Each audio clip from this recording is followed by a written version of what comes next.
ಎಲ್ಲರಿಗೂ welcome to day 4 breakfast series. ಇವತ್ತಿನ ವಿಡಿಯೋದಲ್ಲಿ ನಾನು ಕ್ರಿಸ್ಪಿ ಆಗಿರುವಂತ ಪೂರಿ ಜೊತೆ ಸಾಫ್ಟ್ ಆಗಿರುವಂತ ಚಪಾತಿಯನ್ನ ಮಾಡಿ ತೋರಿಸ್ತಾ ಇದ್ದೀನಿ. ಗೋಧಿ ಹಿಟ್ಟನ್ನ ಬಳಸಿ ಮಾಡುವಂತ ರೆಸಿಪಿ ಇದು. ತುಂಬಾನೇ ಕ್ರಿಸ್ಪಿ ಆಗಿ ಬರುತ್ತೆ ಪೂರಿ, ಆಮೇಲೆ ಸಾಫ್ಟ್ ಆಗಿ ಚಪಾತಿ ಬರುತ್ತೆ. ಕರೆಕ್ಟ್ ಆದ ಮೆಜರ್ಮೆಂಟ್ ಅಲ್ಲಿ ಒಂದೇ ಹಿಟ್ಟನ್ನು ಬಳಸಿ ಹೇಗೆ ನೀವು ಪೂರಿ ಕೂಡ ಚಪಾತಿ ಕೂಡ ಮಾಡ್ಬೋದಂತ ತೋರಿಸ್ತೀನಿ.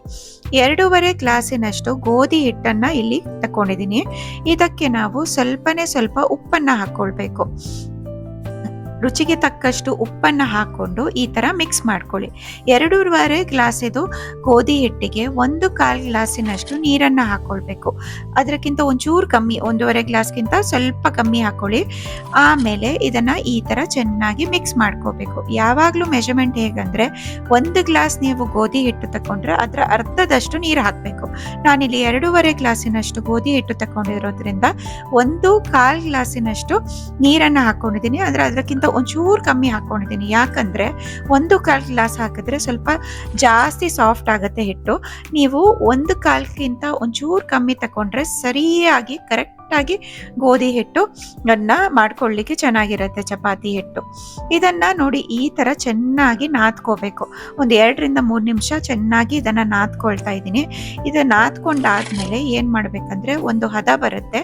ಈಗ ನಾವು ಇದನ್ನ ತಣ್ಣಗೆ ನೀರಲ್ಲಿ ನಾನು ಬಟ್ಟೆ ಚಂಡಿ ಮಾಡ್ಕೊಂಡಿದ್ದೆ, ಆ ಬಟ್ಟೆಯನ್ನ ಈ ತರ ಕವರ್ ಮಾಡಿ ಒಂದು 15 ನಿಮಿಷ ಕವರ್ ಮಾಡಿ ಇಡಬೇಕು.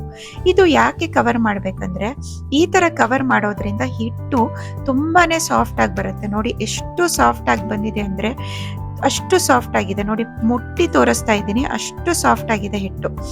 ಈ ಸ್ಟೇಜ್ ಅನ್ನ ಸ್ಕಿಪ್ ಮಾಡ್ಬಿಡಿ. ಬಟ್ಟೆಯಲ್ಲಿ ಯಾವಾಗ್ಲೂ ಚಪಾತಿ ಹಿಟ್ಟನ್ನ ನೀವು ಹಾಕಿಟ್ರೆ ತುಂಬಾ ಸಾಫ್ಟ್ ಆಗುತ್ತೆ. ಸೊ ಪೂರಿಗೆ ಕೂಡ ಇದೇ ತರ ಮಾಡೋದು. ನಾನು ಒಂದೇ ಹಿಟ್ಟನ್ನ ಪೂರಿ ಕೂಡ ಮಾಡ್ತೀನಿ, ಅದೇ ಹಿಟ್ಟಲ್ಲಿ ಚಪಾತಿ ಕೂಡ ಮಾಡ್ತೀನಿ. ಈ ತರ ಪುನಃ ಒಂದ್ ರೌಂಡ್ ನಾದ್ಬಿಟ್ರೆ ನೋಡಿ ನಿಮ್ ಚಪಾತಿ ಇಲ್ಲ ಪೂರಿ ಹಿಟ್ಟು ರೆಡಿ ಆಗತ್ತೆ. ಈ ತರ ಚಿಕ್ಕದಾಗಿ ಬಾಲ್ ಮಾಡ್ಕೋತೀನಿ. ನೀವು ಪೂರಿ ಸೈಜ್ಗೆ ಎಷ್ಟು ಬೇಕು, ನಾನು ಒಂದು ಮೀಡಿಯಂ ಪೂರಿ ಸೈಜ್ ಮಾಡ್ತಾ ಇದ್ದೀನಿ. ಆ ಸೈಜ್ಗೆ ಉಂಡೆಗಳನ್ನ ಮಾಡಿ ನಾನು ಒಂದೊಂದಾಗಿ ಪೂರಿನ ಲಟ್ಟಿಸ್ಕೋತೀನಿ. ಯಾವಾಗ್ಲೂ ಒಂದು ಟಿಪ್ ನೆನ್ಪಿಟ್ಕೋಬೇಕಂದ್ರೆ ಪೂರಿ ಮಾಡುವಾಗಲಿ ಚಪಾತಿ ಮಾಡುವಾಗಲಾಗ್ಲಿ 2-3 ಪೂರಿ ಇಲ್ಲ 2-3 ಚಪಾತಿ ಒಟ್ಟಿಗೆ ಮಾಡಿ ಇಟ್ಕೊಳ್ಬೇಕು. 4-5 ಇಲ್ಲ ಕೆಲವರು 7-8 ಚಪಾತಿ ಪೂರಿ ಮಾಡಿ ಅದನ್ನ ಹುರಿಯುವಾಗ ಚೆನ್ನಾಗಿ ಬರಲ್ಲ. ಪೂರಿ ಆಗ್ಲಿ ಚಪಾತಿ ಚೆನ್ನಾಗಿ ಬರಲ್ಲ, ಡ್ರೈ ಆಗತ್ತೆ. ಹಾಗಾಗಿ ಒಂದು 2-3 ಪೂರಿ ಒಟ್ಟಿಗೆ ಮಾಡಿಬಿಟ್ಟು ಹೈ ಫ್ಲೇಮಲ್ಲಿ ಅಂದ್ರೆ ಎಣ್ಣೆ ಚೆನ್ನಾಗಿ ಕಾದಿರ್ಬೇಕು. ಎಣ್ಣೆ ಕಾದ್ಮೇಲೆನೆ ನೀವು ಪೂರಿಯನ್ನ ಹಾಕೊಂಡು ಈ ತರ ಪ್ರೆಸ್ ಮಾಡಿದ್ರೆ ನೋಡಿ ಎಷ್ಟು ಚೆನ್ನಾಗಿ ಪೂರಿ ಉಬ್ಬತ್ತೆ ಅಂತ. ಚೆನ್ನಾಗಿ ಬರುತ್ತೆ, ಕ್ರಿಸ್ಪಿಯಾಗಿ ಬರುತ್ತೆ ಈ ಪೂರಿ. ಹೈ ಫ್ಲೇಮಲ್ಲೇ ಮಾಡ್ಕೊಳ್ಳಿ, ಲೋ ಫ್ಲೇಮ್ ಮಾಡ್ಲಿಕ್ಕೆ ಹೋಗ್ಬೇಡಿ. ಯಾವತ್ತು ಪೂರಿ ಹುರಿಯುವಾಗ ಯಾವಾಗ್ಲೂ ಹೈ ಫ್ಲೇಮಲ್ಲಿ ಇಟ್ಬಿಟ್ಟೆ ಈ ತರ ಹುರಿಬೇಕು. ನೋಡಿ ಪುನಃ ಇನ್ನೊಂದು ಪೂರಿ ಮಾಡಿ ತೋರಿಸ್ತಾ ಇದ್ದೀನಿ. ಈ ತರ ಪ್ರೆಸ್ ಮಾಡೋದ್ರಿಂದ ಬೇಗನೆ ಪೂರಿ ಉಬ್ಬತ್ತೆ. ಆಮೇಲೆ ಎಲ್ಲ ಸೈಡ್ ನೀವು ಈ ತರ ಫ್ರೈ ಮಾಡ್ಕೋಬೇಕು. ತುಂಬಾ ಚೆನ್ನಾಗಿ ಬರುತ್ತೆ. ಗೋಧಿ ಹಿಟ್ಟಲ್ಲಿ ಕೆಲವರು ಪೂರಿ ಚೆನ್ನಾಗಿ ಬರಲ್ಲ ಅಂತ ಹೇಳ್ತಾರೆ, ಬಟ್ ನಾನು ಯಾವಾಗ್ಲೂ ಪೂರಿಯನ್ನ ಗೋಧಿ ಹಿಟ್ಟಲ್ಲೇ ಮಾಡ್ತೀನಿ. ಯಾಕಂದ್ರೆ ಹೆಲ್ತ್ ವೈಸ್ ನೋಡಿದ್ರು ಗೋಧಿ ಹಿಟ್ಟು ತುಂಬಾನೇ ಒಳ್ಳೇದಲ್ವಾ. ಹಾಗಾಗಿ ನಾನು ಕೆಲವೊಮ್ಮೆ ಪೂರಿ ಮಾಡ್ಕೋತೀನಿ, ಅದೇ ಹಿಟ್ಟಲ್ಲಿ ಕೆಲವೊಮ್ಮೆ ಚಪಾತಿನೂ ಮಾಡ್ಕೋತೀನಿ. ಯಾರಿಗೆ ಪೂರಿ ಬೇಕೋ ಅವ್ರಿಗೆ ಪೂರಿ ಕೊಟ್ರೆ ಆಯ್ತು, ಯಾರಿಗೆ ಚಪಾತಿ ಬೇಕೋ ಅವ್ರಿಗೆ ಚಪಾತಿ ಕೊಟ್ರೆ ಆಯ್ತು. ಜಾಸ್ತಿ ಡಯಟ್ ಕಾನ್ಶಿಯಸ್ ಇರೋರಿಗೆ ಚಪಾತಿಯನ್ನ ಕೊಟ್ರೆ ಆಯ್ತು. ಒಂದೇ ಹಿಟ್ಟು ಆದ್ರೆ 2 ಕೂಡ ಮಾಡ್ಕೋಬಹುದು. ಈಗ ನಾನು ಚಪಾತಿ ಮಾಡ್ಲಿಕ್ಕೆ ಉಂಡೆಯನ್ನ ಮಾಡ್ಕೊಂಡು ಈ ತರ ತೆಳ್ಳಗೆ ಚಪಾತಿಯನ್ನ ತಟ್ಕೋತಾ ಇದ್ದೀನಿ.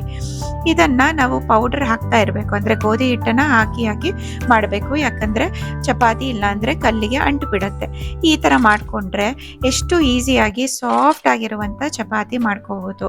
ನಾನು ಫ್ರೈ ಮಾಡುವಾಗ ಹೆಚ್ಚಾಗಿ ತುಪ್ಪ ಹಾಕ್ಬಿಟ್ಟು ಈ ತರ ಫ್ರೈ ಮಾಡ್ಕೋತೀನಿ. ನಿಮ್ಗೆ ತುಪ್ಪ ಬೇಡ ಅಂದ್ರೆ ಡ್ರೈ ಕೂಡ ಫ್ರೈ ಮಾಡ್ಕೋಬಹುದು, ಆದ್ರೂ ಕೂಡ ಸಾಫ್ಟ್ ಆಗಿರುತ್ತೆ. ಪೂರಿ ಮಾಡಿದ ತಕ್ಷಣ ನಾನು ಟಿಶ್ಯೂ ಪೇಪರ್ ಅಲ್ಲಿ ಹಾಕ್ಬಿಡ್ತೀನಿ. ಯಾಕಂದ್ರೆ ಎಣ್ಣೆ ಎಲ್ಲ ಹೀರ್ಕೋಬೇಕು. ಟಿಶ್ಯೂ ಪೇಪರ್ ಅಲ್ಲಿ ಹಾಕ್ಬಿಟ್ಟು ಆಮೇಲೆ ನಾನು ಸರ್ವ್ ಮಾಡೋದು. ಚಪಾತಿ ಏನ್ ಮಾಡ್ತೀನಿ ಅಂದ್ರೆ ಚಪಾತಿ ಮಾಡಿದ ತಕ್ಷಣ ನಾನು ಹಾಟ್ ಬಾಕ್ಸಿಗೆ ಹಾಕೊಳ್ತೀನಿ. ಸೊ ಚಪಾತಿ ತುಂಬಾನೇ ಸಾಫ್ಟ್ ಆಗಿ ಬರುತ್ತೆ. ಈಗಲೂ ನೋಡ್ಬೋದು ನೀವು ಚಪಾತಿ ಎಷ್ಟು ಸಾಫ್ಟ್ ಆಗಿ ಕಾಣ್ತಾ ಇದೆ ಅಂತ.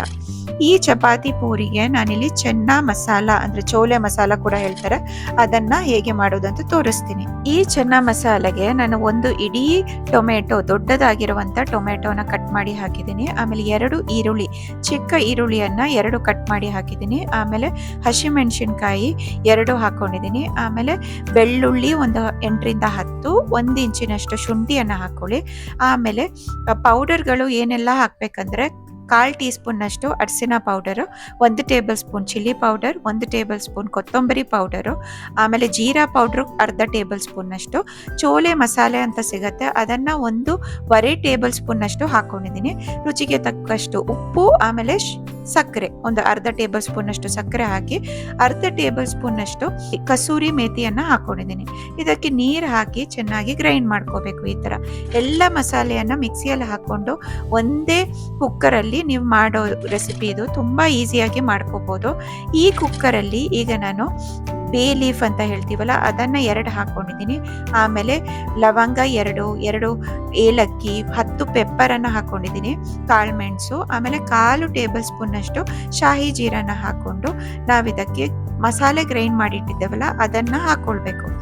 ಅದು ಹಾಕಿ ನೀರನ್ನ ಮಿಕ್ಸಿ ಜಾರ್ಗೆ ನಾನು ಸ್ವಲ್ಪ ತೊಳೆದ್ಬಿಟ್ಟು ಹಾಕೊಂಡಿದ್ದೀನಿ. ಇದನ್ನ ಹಾಕಿ ಚೆನ್ನಾಗಿ ಮಸಾಲೆಯನ್ನ ಚೆನ್ನಾಗಿ ಈ ತರ ಮಿಕ್ಸ್ ಮಾಡಿಬಿಟ್ಟು ರುಚಿಗೆ ತಕ್ಕಷ್ಟು ಉಪ್ಪು ಹಾಕಿ ಚೆನ್ನಾಗಿ ಮಸಾಲೆ ಕುದಿ ಬರಬೇಕು. ಒಂದು 3 ರಿಂದ 4 ನಿಮಿಷ ಚೆನ್ನಾಗಿ ಕುದಿ ಬಂದ್ಮೇಲೆ ನಾವಿದಕ್ಕೆ ಅಂದ್ರೆ ಬಿಳಿ ಕಡಲೆ ಇರುತ್ತಲ್ಲ ಅದನ್ನ 1 ಗ್ಲಾಸನ್ನ ನಾನು ರಾತ್ರಿ ಇಡೀ ನೆನೆಸ್ಬಿಟ್ಟು ಅದನ್ನ ಇದಕ್ಕೆ ಹಾಕೊಂಡಿದ್ದೀನಿ. ಅದನ್ನ ಹಾಕಿ ನಾವು ನೀರನ್ನ ಹಾಕಿ, ನೀರು ಎಷ್ಟು ಹಾಕ್ಬೇಕಂದ್ರೆ ನಿಮ್ದು ಬಿಳಿ ಕಡಲೆ ಎಷ್ಟು ನೆನಿಬೇಕು ಅಂದ್ರೆ ಎಷ್ಟು ಡಿಪ್ ಆಗ್ಬೇಕು ಅಷ್ಟು ತನಕ ಹಾಕೊಂಡ್ರೆ ಆಯ್ತು. ಮೇಲಿಂದ 1 ಟೇಬಲ್ ಸ್ಪೂನ್ ಫ್ರೆಶ್ ಬೆಣ್ಣೆಯನ್ನ ಹಾಕೊಂಡು ಚೆನ್ನಾಗಿ ಇದು ಕುದಿ ಬರಲಿಕ್ಕೆ ಬಿಡಬೇಕು. ಕುದಿ ಬಂದ್ಮೇಲೆ ನಾವಿದನ್ನ ವಿಸಿಲ್ ಕೂಗಿಸ್ಲಿಕ್ಕೆ ಬಿಡಬೇಕು. ಒಂದು 4 ರಿಂದ 5 ವಿಸಿಲ್ ತೆಗೆದಿದ್ದೀನಿ. ನೋಡಿ ಎಷ್ಟು ಈಸಿಯಾಗಿ ನೀವು ಚೆನ್ನ ಮಸಾಲೆನ ಮಾಡ್ಕೋಬಹುದು. ಮೇಲಿಂದ ಸ್ವಲ್ಪ ಕೊತ್ತಂಬರಿ ಸೊಪ್ಪು ಗಾರ್ನಿಶ್ ಮಾಡ್ಕೊಳ್ಳಿ. ಮಾಡಿದ್ರೆ ನೀವು ಪೂರಿ ಜೊತೆ ಆಗ್ಲಿ ಚಪಾತಿ ಜೊತೆ ಆಗ್ಲಿ ಸೂಪರ್ ಕಾಂಬಿನೇಷನ್ ಇದು. ಚೆನ್ನ ಮಸಾಲೆ ಇಲ್ಲ ಚೋಲೆ ಮಸಾಲೆ ಕೂಡ ಹೇಳ್ಬೋದು. ಇದಕ್ಕೆ ತುಂಬಾ ಚೆನ್ನಾಗಿರುತ್ತೆ ಈ ರೆಸಿಪಿ. ಒಮ್ಮೆ ಟ್ರೈ ಮಾಡಿ ನೋಡಿ. ಆಮೇಲೆ ಕುಕ್ಕರಲ್ಲಿ ಒಂದೇ ಶಾಟ್ಗೆ ಎಲ್ಲ ಮಾಡ್ಕೋಬಹುದು. ಅಂದ್ರೆ ಎಲ್ಲ ಮಸಾಲೆಯನ್ನ ಮಿಕ್ಸಿಯಲ್ಲಿ ಹಾಕೊಂಡು ರುಬ್ಬಿ ಆ ಮಸಾಲೆಯನ್ನ ಬೇಯಿಸ್ಬಿಟ್ಟು ಮಾಡುವಂತ ರೆಸಿಪಿ ಅಲ್ಲ, ಏನು ಕಷ್ಟ ಇಲ್ಲ. ಬರೇ ಒಂದು 10 ನಿಮಿಷದಲ್ಲಿ ಇದನ್ನ ಮಾಡ್ಕೊಂಡು ಸರ್ವ್ ಮಾಡ್ಕೋಬಹುದು. ನಿಮ್ಗೆ ಈ ರೆಸಿಪಿ ಇಷ್ಟ ಆದ್ರೆ ದಯವಿಟ್ಟು ವಿಡಿಯೋನ ಲೈಕ್ ಮಾಡ್ಲಿಕ್ಕೆ ಮರಿಬೇಡಿ. ಆಮೇಲೆ ಈ ತರ ಬ್ರೇಕ್ಫಾಸ್ಟ್ ಸೀರೀಸ್ ನಿಮ್ಗೆ ಇನ್ನೂ ನೋಡ್ಬೇಕಂದ್ರೆ ನನ್ನ ಚಾನಲ್ ಅನ್ನ ಸಬ್ಸ್ಕ್ರೈಬ್ ಮಾಡ್ಲಿಕ್ಕೆ ಮರಿಬೇಡಿ. Thank you.